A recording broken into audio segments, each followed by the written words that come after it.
think we overlook this. If I'd said to you 3 months ago that we were going to take out the Ayatollah Khomeini and the amount of leaders we did in the first 48 hours, that would be considered an amazing success that many didn't think would be possible, but we did it.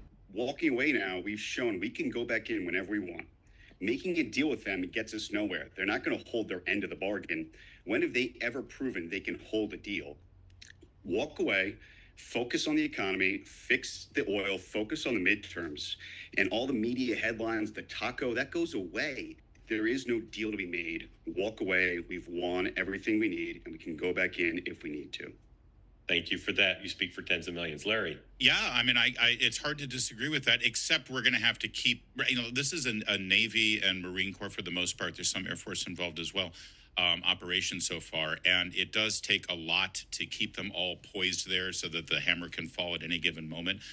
We're going to have to ramp back a little bit at some point, but you're right, Maddie. I mean, honestly, this is gone are the days of 200,000, ground forces having to onshore that takes 6 to 8 weeks to set up. I don't think you're far off the mark here, and I've been saying for a while that sledgehammer is just hanging there at any given time. The president says go, and we go. And that's always going to be a threat that Iran will never be able to undo unless they reach some kind of deal or we have regime change. So at this point, we haven't reached that goal, to say nothing of their missile stockpile and what they're able to do to our allies in the region.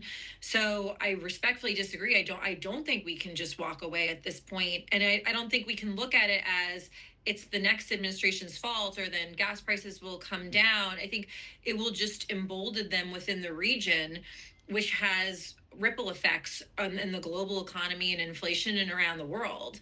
So I don't think we can just cut and run at this point. Well, just so I can be clear, Maddie, did you mean walk away from the entire region, or did you mean walk away from the negotiating table? Walk away from negotiations from Saudi Arabia on. So I think we've now reestablished a new coalition in the Middle East where what's the point of making a deal if we're worried about their nuclear ambitions? We can go back in whenever we want. We keep our military presence in place, and we continue to block their entry and exit from their ports, and we continue to escort ships through the Strait of Hormuz. We could keep the blockade going. I think eventually everyone has maneuvered new ways of avoiding the Strait of Hormuz. I don't think that has the relevance that it's going to have 6 months from now. So I think that people are already maneuvering around that. It's already happening behind closed doors. I agree. And Trump said that yesterday. Maddie, thank you. Grateful to you.